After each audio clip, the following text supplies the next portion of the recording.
been too long now. I think that I want a second guess you, a second guess me, a second guess. Jeudi 27 mars 2025, tirage à 3 cartes. On le retrouve une deuxième fois pour cette semaine.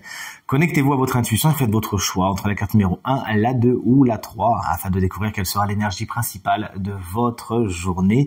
Mettez cette vidéo sur pause si vous avez besoin d'un peu plus de temps pour faire votre choix et dites-moi bien dans les commentaires quelle carte vous avez choisie. De mon côté, ça sera la carte numéro 3.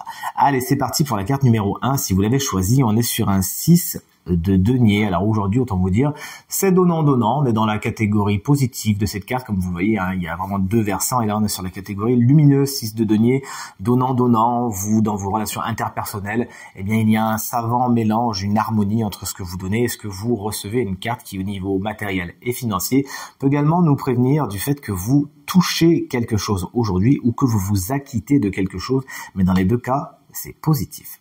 La carte numéro 2, hop là, si vous l'avez choisi, on est sur un roi de bâton. Il est dans sa catégorie quelque peu ténébreuse, on va dire.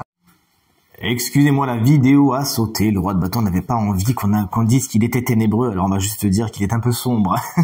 Lorsque cette carte est à l'envers, eh bien au niveau énergétique, vous avez peut-être un petit peu de mal à prendre le lead, à prendre des décisions, à vous organiser vos efforts afin que le passage à l'action se fasse de la façon la plus saine possible. Il s'agira juste de vous recentrer et tout se passera pour le mieux.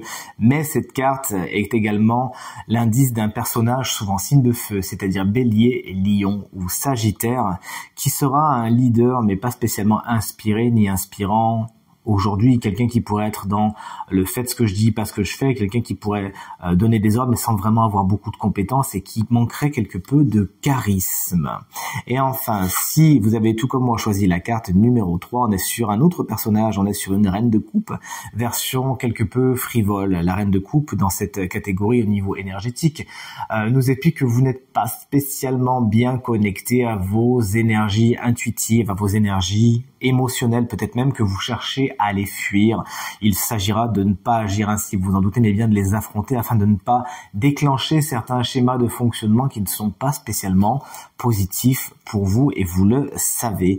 Cette reine de coupe peut représenter une personne de votre journée, souvent signe d'eau, c'est-à-dire cancer, scorpion ou poisson, quelqu'un qui n'est pas spécialement la meilleure nouvelle possible, quelqu'un d'un peu frivole, mais surtout quelqu'un qui a tendance à être un peu drama queen, à en faire des caisses. Pourquoi? Parce que cette personne est carrément chamboulée par son émotionnel et c'est quelqu'un qui pourrait même représenter une espèce de raz-de-marée émotionnel et vous tirer vers le fond.